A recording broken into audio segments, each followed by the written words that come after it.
MR પ્રોડક્ટમાંથી Ashwin Ramani. આજે આપણે એક નવા ગામની અંદર આવ્યા છીએ, જે ભાઈને મગફળીની અંદર રિઝલ્ટ મળ્યું છે. તો આપણી ભાઈના જ મોઢે સાંભળવી એમનું નામ, ગામ અને તાલુકો, જિલ્લો. તમારું નામ શું છે? પરમાર દિનેશ મગનભાઈ. દિનેશભાઈ પરમાર. ગામ કયું? પોઈન્ટ. કોંટ ગામ. તાલુકો? ધાંગધ્રા. તાલુકો ધાંગધ્રા અને જિલ્લો સુરેન્દ્રનગર.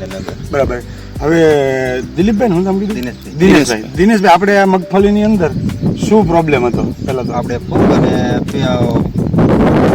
થોડો નાના રહેતા હતા, પીરા થઈ. બરાબર.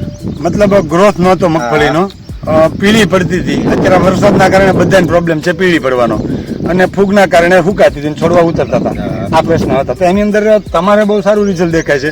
જોઈએ આપણે, જો પહેલા છંટકાવ કર્યા પહેલાની પોઝિશન આ ટાઈપની હતી, બરાબર, આખા ખેતરમાં હતી. આ ફૂગ લાગી ગઈ હતી, વરસાદના લીધે પીળી પડતી હતી, આ બધા જ, અને ગ્રોથ નહોતો થતો. આ બધા પ્રોબ્લેમ હતા. તો એની અંદર દિનેશભાઈ, તમે જે કર્યું છે એ શું કર્યું છે કે આ બાજુના ભાગમાં આપણે જોઈ શકો કે જ્યાં પ્રોડક્ટ વાપરી છે, બરાબર, તો આની અંદર આવું સરસ રિઝલ્ટ મળ્યું છે. તમે શું પ્રોડક્ટ વાપરી છે એની અંદર એ જરાક અમારા ખેડૂત મિત્રો, દર્શક મિત્રોને બતાવો. બોટલ બતાવો. Fungi stop, all crop plus અને ગ્રો પ્લસ, આ 3 પ્રોડક્ટનો છંટકાવ તમે કર્યો છે. આ છંટકાવ કર્યો અને કેટલા દિવસ થયા આજે દિનેશભાઈ?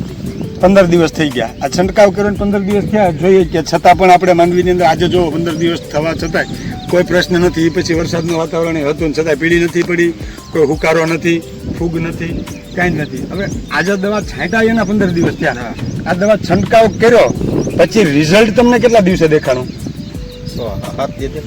6-7 દિવસે, અઠવાડિયાની અંદર, મતલબ રિઝલ્ટ સારામાં સારું તમને મળી ગયું હતું.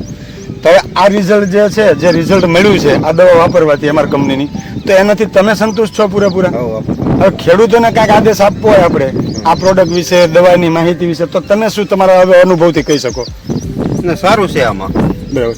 તમને 100% સંતોષકારક છે કે આ રિઝલ્ટ મળ્યું છે? અને જો કે આ તો આપણે સામે નજર સામે જોયું કે ઓલી બાજુ જે વાપરી નથી દવા, જ્યાં જે પ્રોબ્લેમ છે એ, અને જે વાપરેલી છે ત્યાં આપણે રિઝલ્ટ સામે નજર સામે દેખાયું છે કે ભાઈ આગળ પ્રશ્ન હતો એની અંદરથી આવી મગફળી થઈ ગઈ છે. ધન્યવાદ, ખૂબ ખૂબ આભાર દિનેશભાઈ તમારો, તમે ઇન્ટરવ્યુ આપ્યું એ બદલ.